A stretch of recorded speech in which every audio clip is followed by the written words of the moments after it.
this happened on your project, would you know what to do? Hi, my name is Travis Weber. I'm a safety and training manager for LPR Construction. And in this video, we're going to cover emergency action steps for an assisted rescue, the different types of situations you may encounter during an assisted rescue, the different types of equipment you can use for an assisted rescue, and the hazards of a rescue. How about we start by going through our emergency action steps? In any rescue situation, the first step will be the initiation of your emergency action plan. A. Assess the fall situation. C. Check the person for consciousness or serious injury. E. Emergency services notified. S. Safest, quickest way to perform the rescue.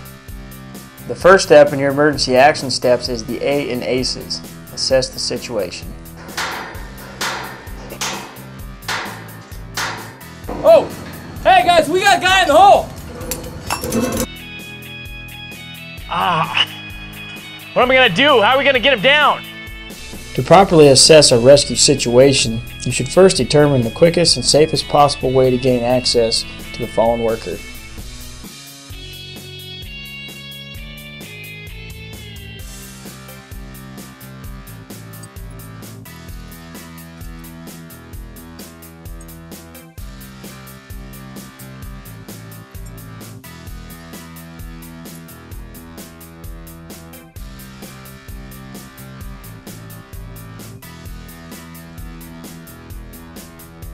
Remember, you cannot use a loaded safety system for your own fall protection to access the fallen employee. Never put yourself in danger.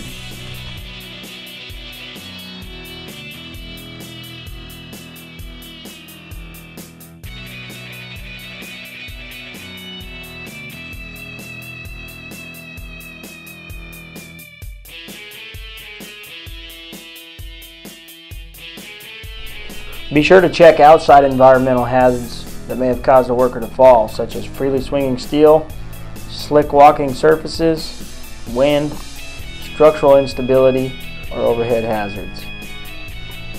The second part of your emergency action steps is the C in ACEs. This stands for check the person for consciousness or serious injury. To check a person for consciousness, try to get a response from them by yelling their name and asking if they are okay.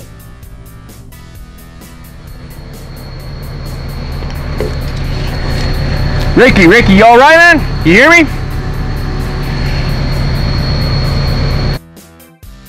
While you're trying to get their attention, scan their body for any signs of serious injury.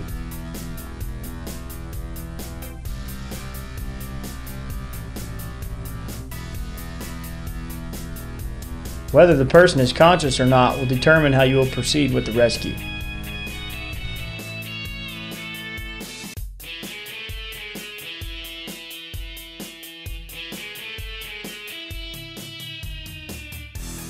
If the person is unconscious, you'll proceed to the E in ACEs, which is to have somebody contact emergency services. Call 911! If the person is conscious, ask them questions in regards to their injuries. If the person is conscious and not severely injured, then proceed to the S in ACEs, which is to figure out the safest and quickest way to get the person down. The next part of your emergency action step is the E in ACEs. This stands for emergency services.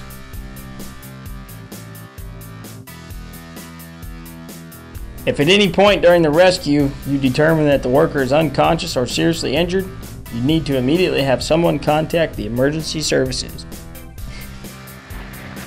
Hey Rick, can you hear me? Oh guys, he looks pretty badly hurt. Hey, have somebody call 911. If a supervisor is not in the immediate vicinity, radio communication should be used to inform the supervisor of the situation. Remember to include the location of the fallen employee. Hey Jake, we got a guy in the hole over here on G2, second floor. He looks pretty badly beat up. I think we're gonna need some medical attention. Better call 911.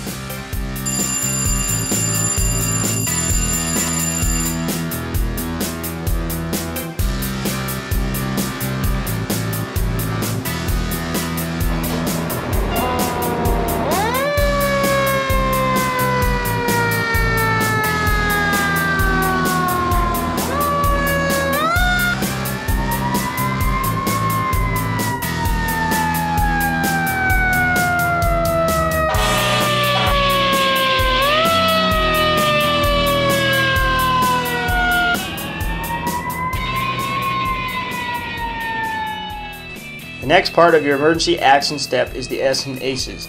It stands for the safest and quickest way to perform the rescue. Some of the things to look for are the following. Can the person perform a self-rescue and safely access the walking working surface? Or will you need a mechanical advantage such as a ladder to get them down? Can you hook them up to a crane and lower them in a controlled manner to the safest walking working surface?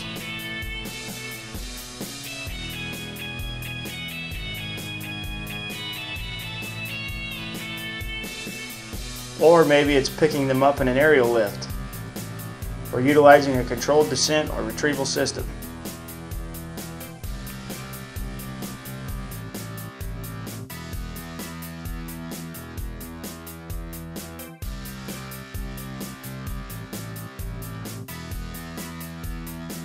Alright, we've covered our emergency action steps. Now let's go ahead and cover some different rescue scenarios where you might need to use those. In any fall rescue emergency, one of the major considerations should be how the rescue will be performed. The good thing, however, is that your options should be known well in advance, as every day the topic of rescue situations should be brought up in the morning pre-task meeting. Let's go into an overhead rescue situation. We'll be working at heights. You know, every project's got different fall rescue situations. Some of those fall rescue situations may involve falls from clear span structures, multi-story buildings. There could be falls in covered structures with no overhead access, or rescuing an unconscious or severely injured person.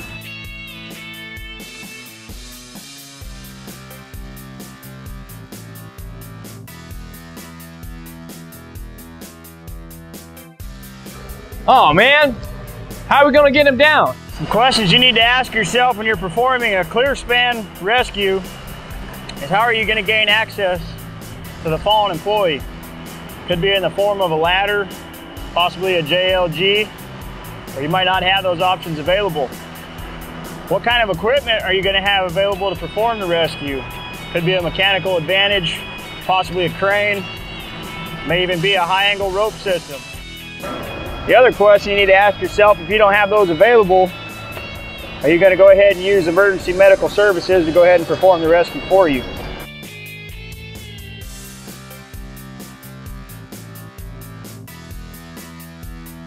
There are several challenges that you may face when performing multi-story rescues. First, performing rescues from tall buildings will limit your options on which equipment may be used to perform the rescue. In most cases, a ladder extended from the last deck floor can be used to get the person down. However, in some cases, the nearest deck floor will be too far away to use a ladder, and rescuers will have to either use a crane or a controlled descent system. In addition, falls at the perimeters of multi-story buildings can create difficult rescue situations. Getting the person down will essentially work the same way, but the rescuers will have the added issues of getting the person to the interior of the building.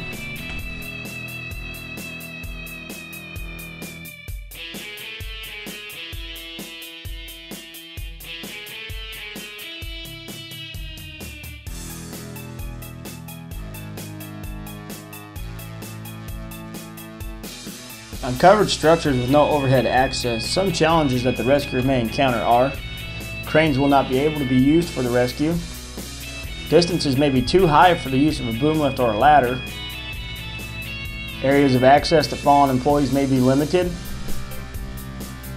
overhead anchorages may not be available, and a horizontal anchorage may need to be used. If the rescuer must use a controlled descent or retrieval system to perform the rescue, it shall be used by a qualified person or under the direct supervision of a qualified person.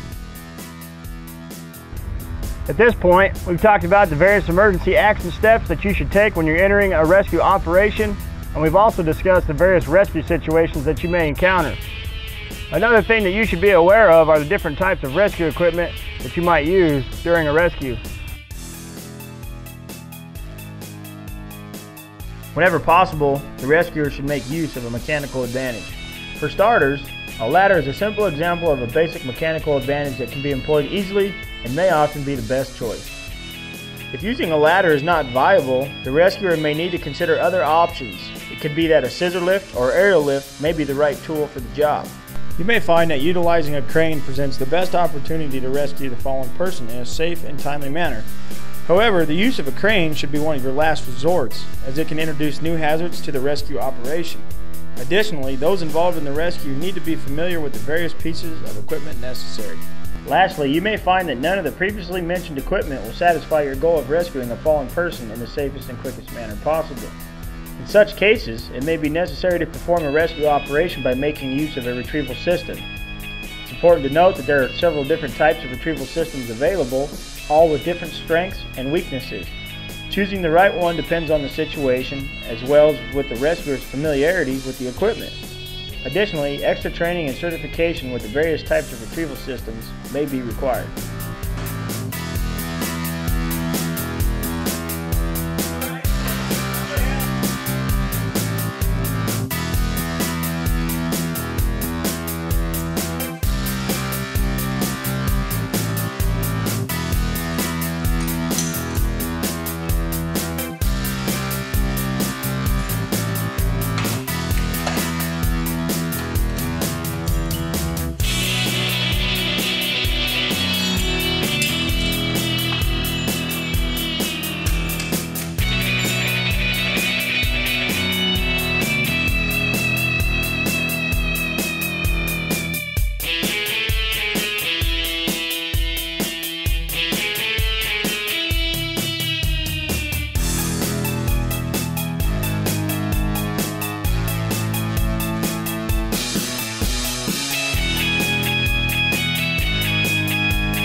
Alright, so far we've covered your emergency action steps. We've talked about the different rescue situations you may encounter and the different types of equipment that you can use to perform those rescues. Now we need to talk about the hazards that can be involved in performing the rescue. Rescuing employees from a fall arrest system is inherently a hazardous situation, and your job as a responder is to identify those hazards before you attempt to perform the rescue.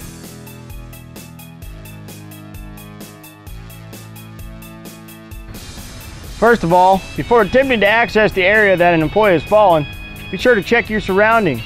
You want to make sure that an external hazard did not cause the person you are rescuing to fall, which in turn could make you fall also. Take a second to absorb your surroundings and assess the situation before attempting to gain access to the person.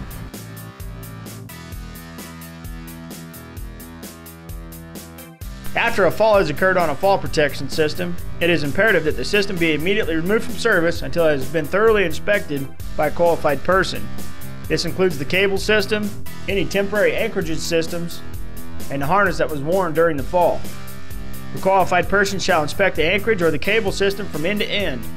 During the inspection, the system needs to be checked for any signs of damage. If the inspection reveals any signs of damage, the system shall be removed from service and replaced. Our line of work is a dangerous line of work and accidents can occur. We need to do our part to have an emergency action plan in place and be ready to respond in an emergency situation.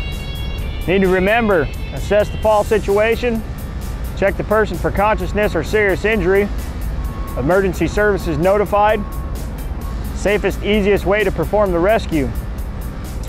Your job as a responder is also to complete the response in the safest manner possible and prevent further injury to the employee being rescued and also yourself. So remember, with our plan in place, time is of the essence, and if we play our cards right, we can win with a hand of aces.